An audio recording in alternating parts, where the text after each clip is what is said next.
Hey everyone, this is lesson 614 on radicals and fractional exponents.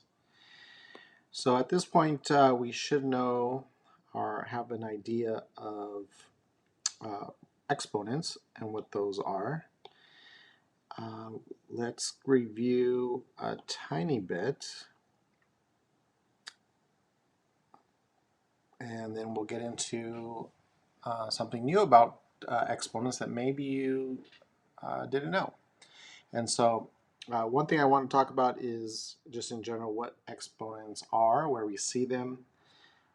Typically, we see them in this format where there's a base number uh, and this little number on the top right is what we call our exponent, also known as a power. So I might say 4 to the third power, or I might say x to the 10th power,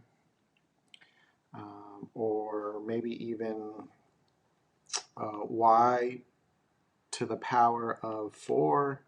So there's different ways of saying it, but a lot of times we'll use the word power to describe the exponent. If I give you something like this and I say, what's the exponent? Then you would say, oh, the exponent is 5. If I ask you what's the base, you would say, oh, the base is 4. So that's kind of the general idea of exponents, which probably most of you knew, or maybe you just need a refresher. So the question we're going to look at is what happens when the exponent is a fraction? Up until this point, probably most of the time I'm guessing you haven't really seen a lot of exponents that look like fractions. They're always a whole number, 1, 2, 3, 4. Maybe rarely probably even see one with a 0, but that's possible. So we're going to look at fractions and what those mean. And so to kind of better understand that, this is really the only time, hopefully this is the only time that you would need a calculator. The rest of this is kind of geared towards us not using a calculator. So I'm going to zoom into this part here.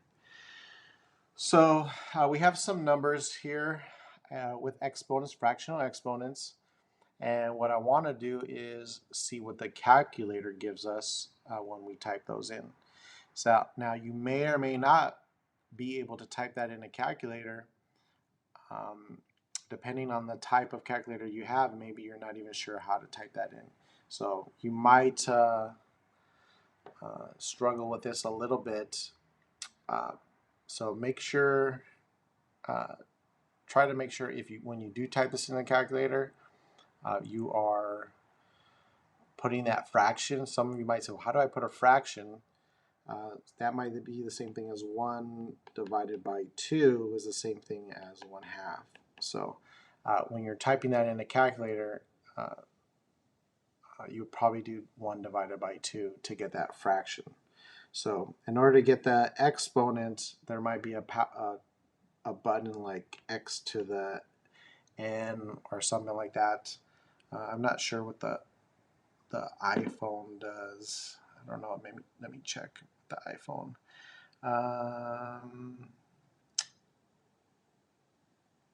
Yeah, if I'm looking at the iPhone calculator, it has x to the y, and so as soon as you hit that button, it knows you want to type in some number here. So then you would do 1 divided by 2. So it's a little bit tricky, which already seems complicated, right? So that's kind of the reason why we don't even want to end up using calculators here, because typos happen all the time. So I'm just going to kind of give you the answer if you haven't already typed these in already. So 9 to the 1/2, if I put that in a calculator, this is going to give me a 3. And if I type in 49 to the 1/2 power, this is going to give me a 7. All right. Can you guess what 100 to the 1/2 power is going to give me? So maybe if you know how to use a calculator, you could use it. If you think you could do it without, then let's see if you get this. So I'll add this as one of the questions.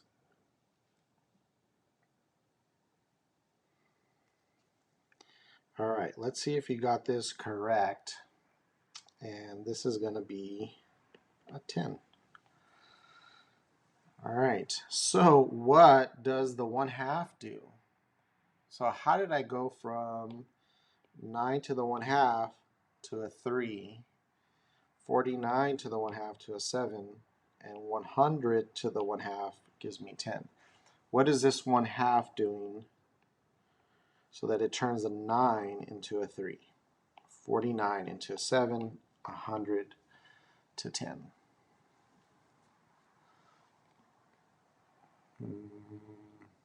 I think that's a good question for you to answer. Let's see what explanation you could come up with.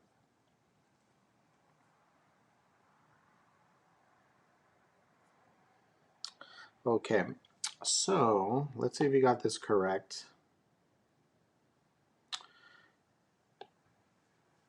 All right, so the 1/2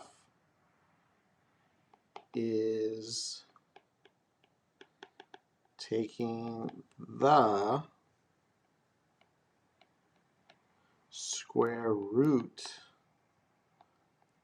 of the base. All right, so see if that makes sense. So the base in this example, let's say, is 9. I used that terminology earlier. So the square root of 9 is 3. Square root of 49 is 7. And square root of 100 is going to be 10.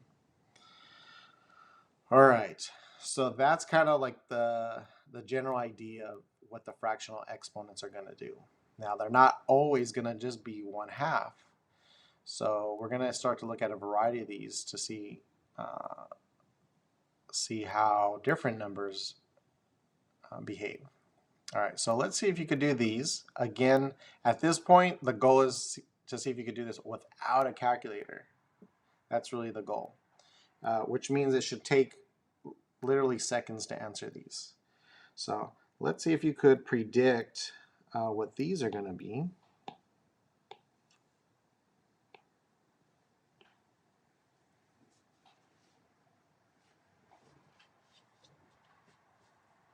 First one's probably, hopefully that's a little bit easier for you.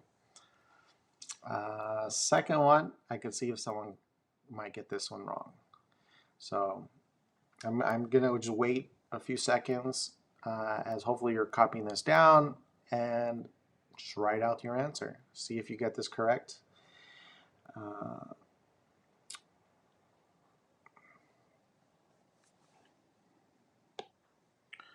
Okay, so 4 to the 1/2 power, if we follow the pattern before, we're looking to take the square root of 4, and the square root of 4 is going to be 2. All right, so hopefully that's what you got. I'm not looking to do any work here, right? I'm just simplifying this expression. The second one, let's see if you got this correct. If those of you that tried this, you'll notice in addition to 7 to the 1/2, there's also this other exponent on the outside. So we're just going to do order of operations. Order of operations says we're going to start inside the parentheses and pretend this 2 is not even here. That would mean we're looking at the square root of 7. Well, square root of 7, that isn't a nice number, right? That's not a perfect square.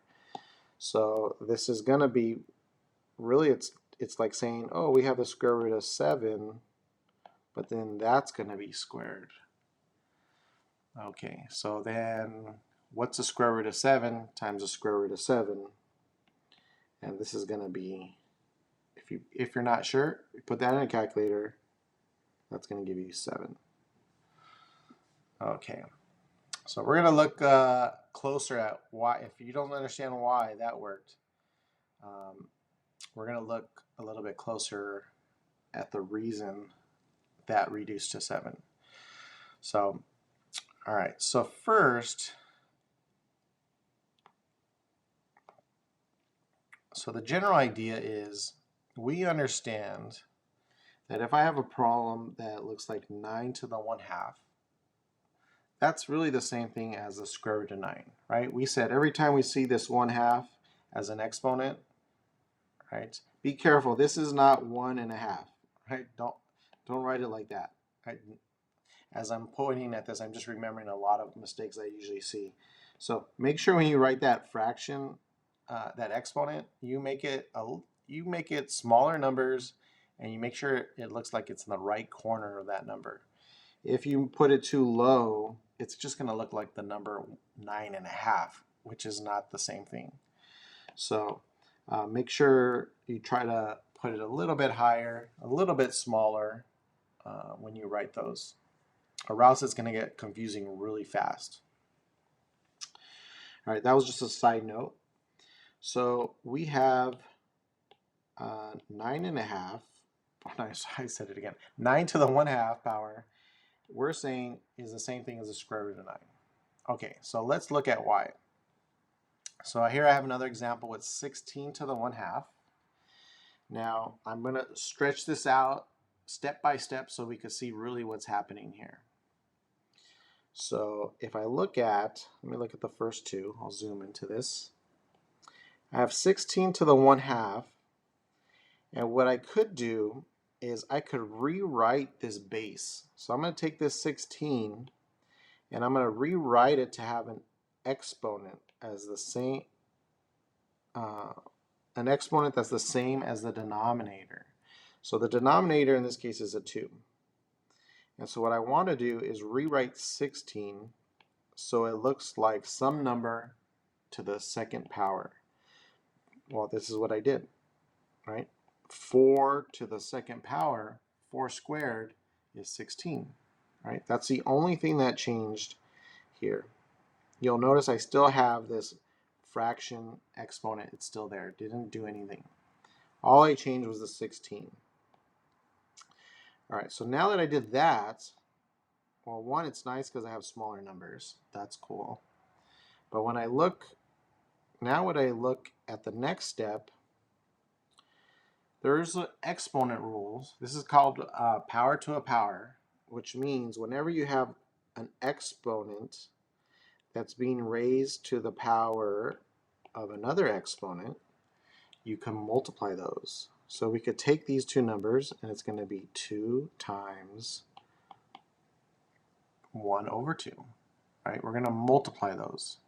And when you multiply those, if you're not sure how to multiply the fractions, really just multiply across. I'm going to make this 2 over 1 times 1 over 2. You're not cross multiplying, but you're multiplying across. So this is going to be 2, and this is going to be 2. And so then I'm left with 2 over 2. All right, so the shortcut to this is just multiply that exponent to the top, and that usually works just fine. So now I have 2 over 2. Well, 2 over 2, that's a number we could reduce. So 2 over 2 is the same thing as 1. Well, now all we have is, instead of 4 to the 2 over 2, it's 4 to the 1, and that's the same thing as 4. All right, so just by rewriting it, we eliminated really having to do calculations. Now this is kind of the long step. Some of this you might be doing in your head. I'll show you some examples where I might eliminate at least one of these steps, 1 or 2 of these steps. Right, so I'm showing you kind of a long way. All right, well, what about other fractions? So that's 1/2. Well, definitely there's a lot more fractions than 1/2. So what if it's 1/3, right? What would we do there? So the nice part is you just do the same thing, right? So let's do this with a 1/3.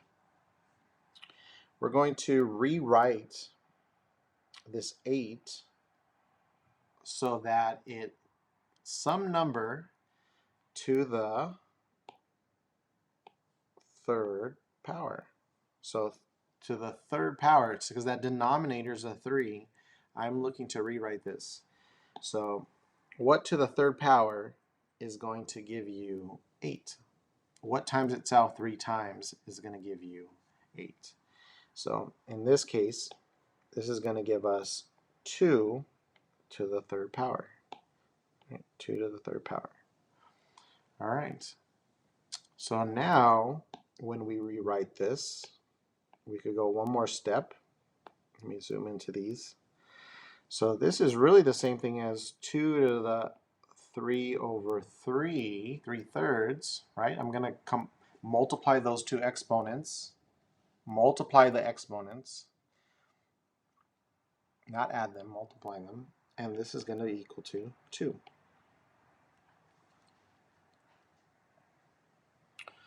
All right, let's try it again with a bigger number, 125 to the 1/3. Now, most of you, prior to this lesson, probably would see a problem like that, and you would have absolutely no clue on how to calculate that.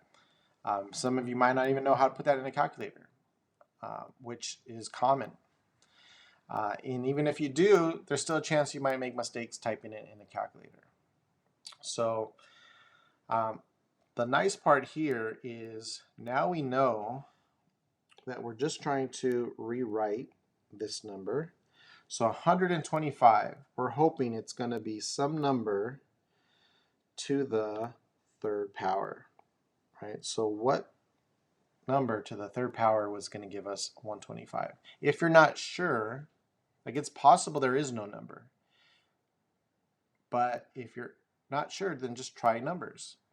Guess and check. So take a guess. We already know 2 to the third gives us 8, so clearly it's not a 2. So maybe try 3, try 4, try 5, until maybe you get a number that works.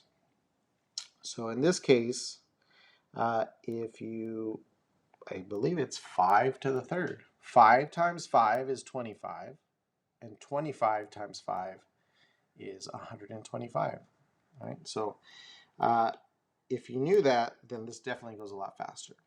If you didn't, then be prepared to for sure use your calculator to at least figure out what that number is. And then we're left with 3 over 3, which is going to be 5. All right. Same process, right? This is the exact same thing we did on the previous one, except instead of a 2 on the bottom of the fraction, it was a 3. But all the work was really the same. Except in this step, I kind of eliminated one of the steps, right? Work's getting a little bit smaller. All right, so what if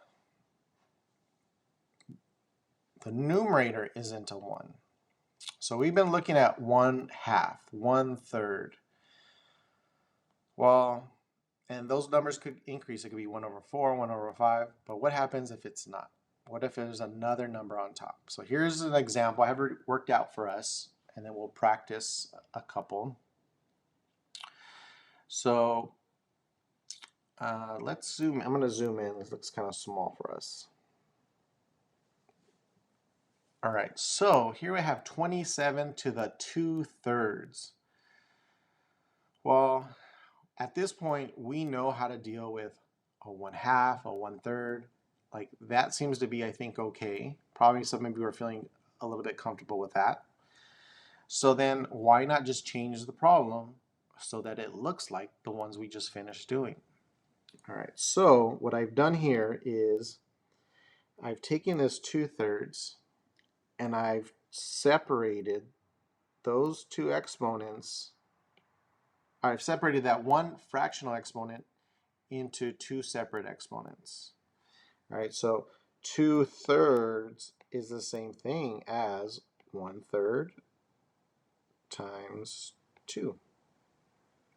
Right? So instead of going the other way where I was multiplying the exponents to get us one fraction, now I'm actually separating them. So I want to take 2/3 and change it into a 1/3 because that's what I'm used to.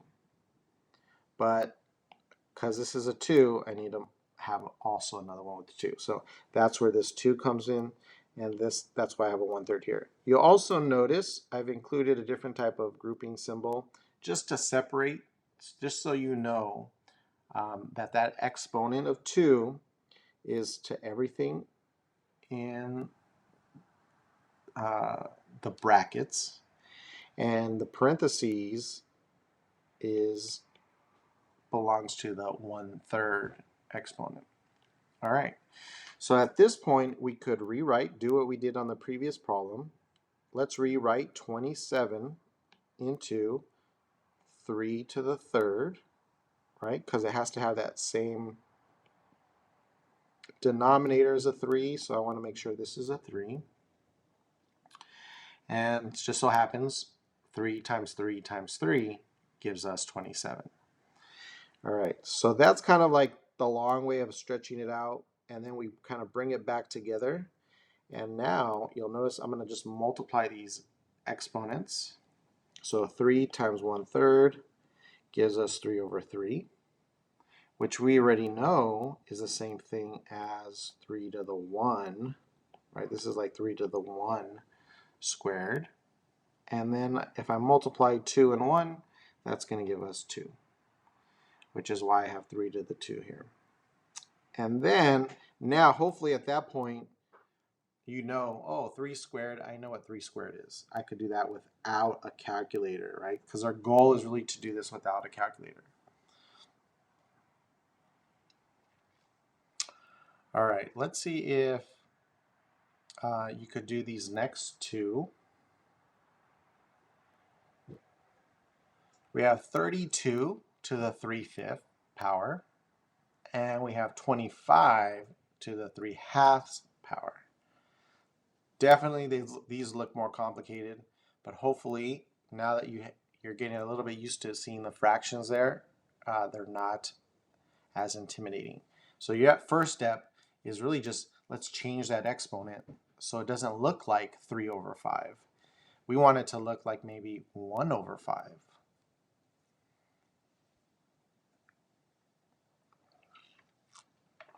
All right, you might want to follow the same pattern of work that I showed you on the problem at top. And let's see if you could do this.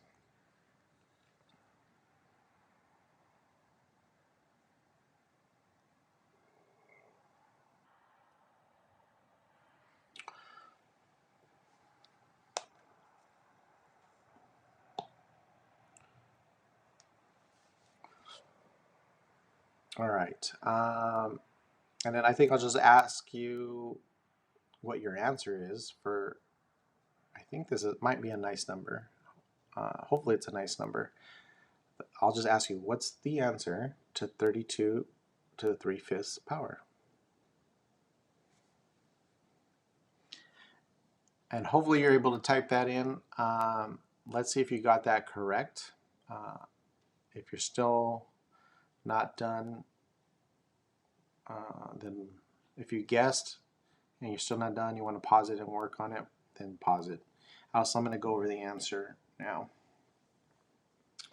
All right, so if I'm working this one out, I would do change this so it was 32 to the 1/5, because I don't want it to be 3/5, and all that is going to be to the 3rd power, right? Because there's that 3 on top. That's the number that's going to go on the outside. All right, so now I'm going to leave this to the 3rd power, but I'm trying to figure out how to rewrite 32. And I believe this is the same thing. There's still 1/5 here. This is going to be 2 to the 5th power. So 2 to the 5th power is 32. So that means 2 times 2 times 2 times 2 times 2, right? 5 2's, if you multiply them, should give you 32. And so that means I'm going to be left with 2 to the 3rd power, right? Because here, I'll show you the extra step for those of you that still need to see it. So this is going to be 2 to the 5/5 power. Oops. let me use brackets just to use the same symbol. I'll do this. Oops, 3. And so then we're left with 2 to the third power, which now, hope maybe you know what that is in your head. 2 times 2 times 2. That's going to give us 8. All right, so that's the answer we're looking for. Imagine the goal is to be able to do this without a calculator. So this approach is letting you kind of work with easier numbers, get rid of that complicated fraction, and you could still do this probably. The hardest part was probably coming up with 2 to the 5th. That might take you some time if you don't have that memorized. All right, and then for this last one, so we haven't really seen one with a denominator of 5. If you didn't notice, we didn't really know how to calculate that, but we did. We got an answer. The 5 kind of just went away. So on this last one, you'll notice the numerator is actually bigger than the denominator. We haven't seen that before. So let's work this one out. So I'm going to go through the same process. So this is going to be 25 to the 1/2 to the third. Here, kind of do it a little bit shorter. That means we're looking at 5 squared is 25, and that's to the 1/2, and that's to the third. And that means we're going to be left with 5 to the third, because the 2 and the 1 over 2 are going to basically turn to a 1. And then we're left with solving that. 5 to the third. 5 times 5 times 5, which we saw this earlier. That was 125. All right, so that's the general idea. We're using these fractional exponents really to help us solve problems without a calculator. That's the one advantage to doing this. We're using this to rewrite. Sometimes we get a nice number in the end. Sometimes we don't. We do as much as we can. And so a few other things to make note of is some names. So we are familiar with this idea that this x to the 1/2, or any number to the 1/2, is the same as the square root, right? We call it square root. That's the name that we're most familiar with. This symbol is called a radical symbol, right? So this mathematical symbol is called radical. When we apply it to a number, the action is called square rooting, right? Or it's the square root. That's what's most common. We've seen this tons of times, square rooting. But now we've seen something like a fraction where it's 1/3. Now that's not the square root. And so the difference between these, if you notice the difference, is when we write it, we're still going to use this radical symbol, except you'll notice we put this little number on top, like the top left. It's small like an exponent, but now it's going on front, kind of like on this little line here. And this number is the same as the denominator. So if I have 1/3, this is going to be what we call cube root, right? So anything to the third power, we always say is cubed. X cubed, 5 cubed, 2 cubed, right? So in this case, this is our cube root. This is what we call our cube root. Now, beyond that, these numbers could go on forever. We could have 1/4, 1/5, 1/6, 1/7, 1/10, 100th. So the list goes on forever, but we don't have special names for all of them. So what we can do is at least say this is the 4th root. This is the 5th root, All right, so those would be names we could give to anything. So if you see something x to the 1, I don't know, let's say if I say x to 1 over 87, you know, what is that called? Well, that's going to be called 87th root, right? And that's going to be 87th root like this, right? So that number could be really anything. All right, so now that we know that, definitely you want to have this in your notes, because now that we have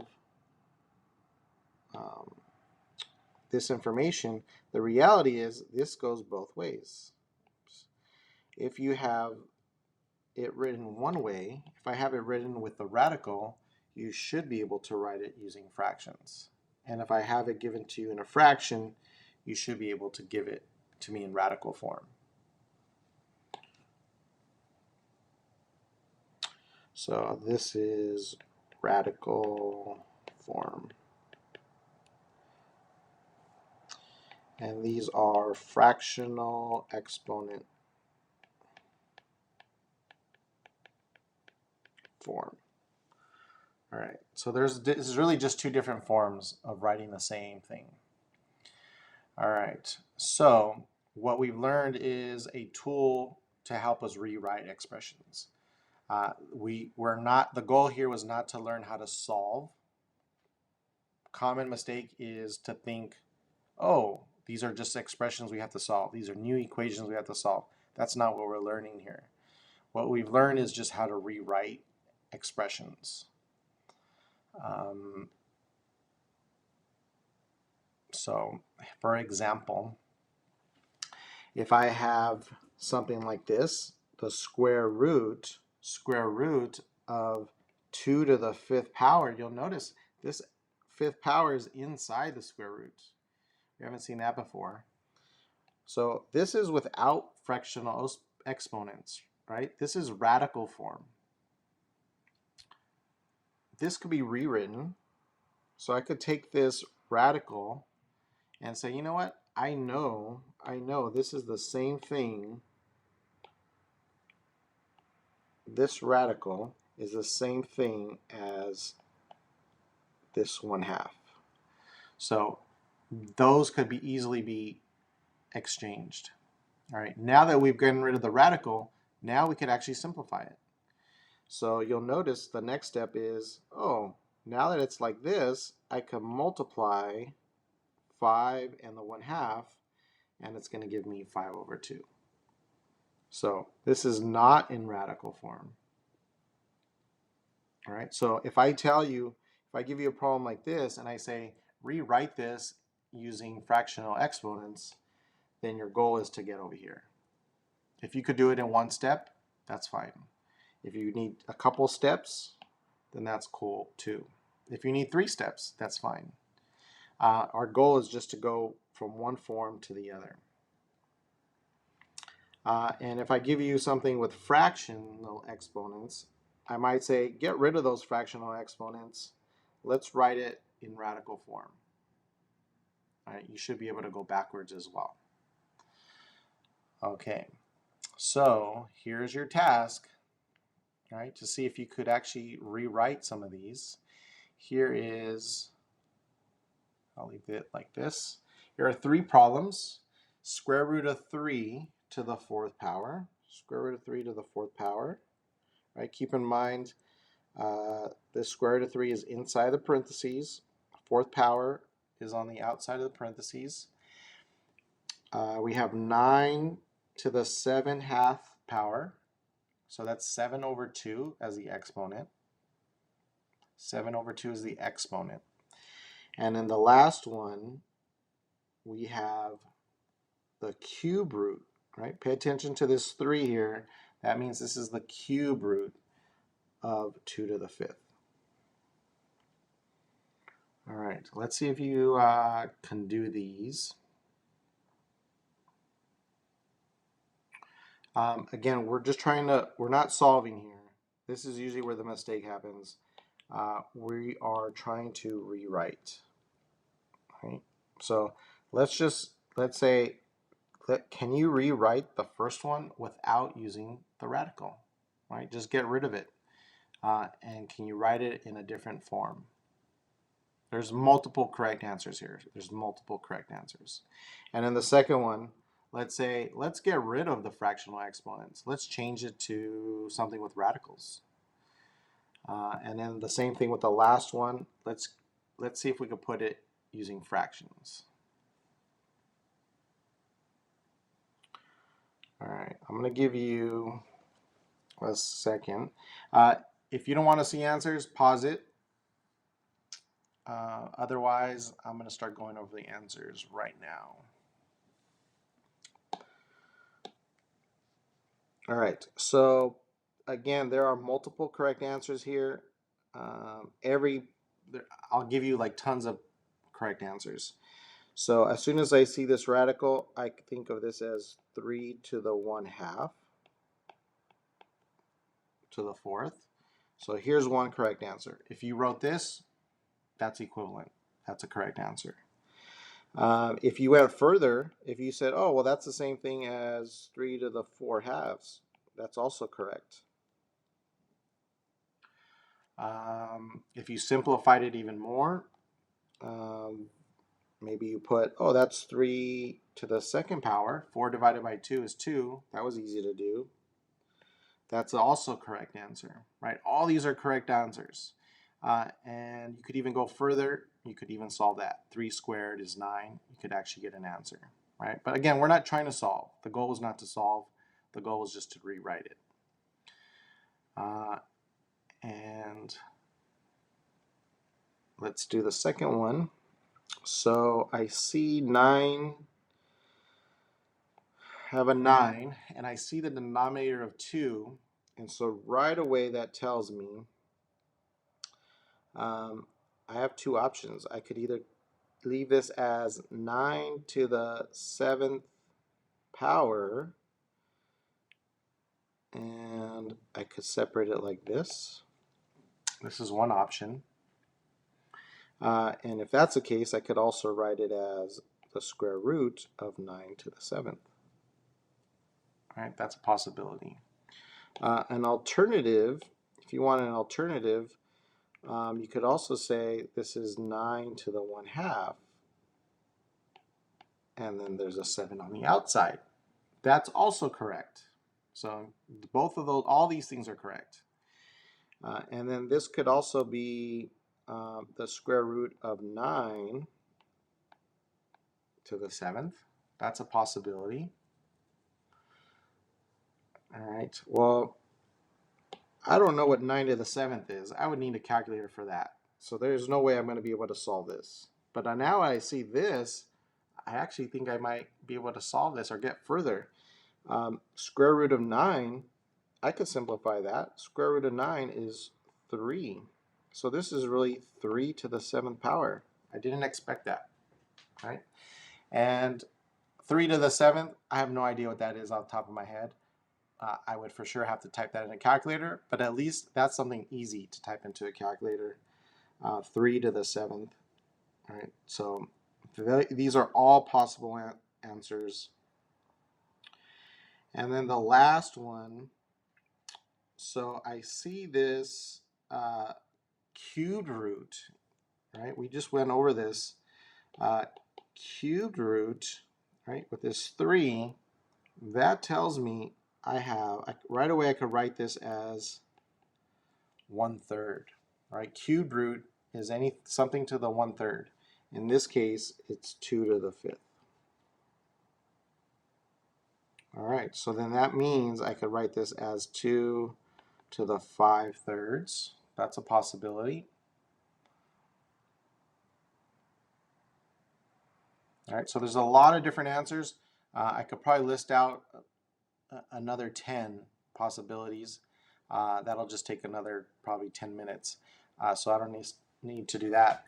But hopefully this gives you some idea of how to do this. Your goal is to learn how to manipulate, rewrite these so that you could potentially do this without a calculator and possibly work with easier numbers.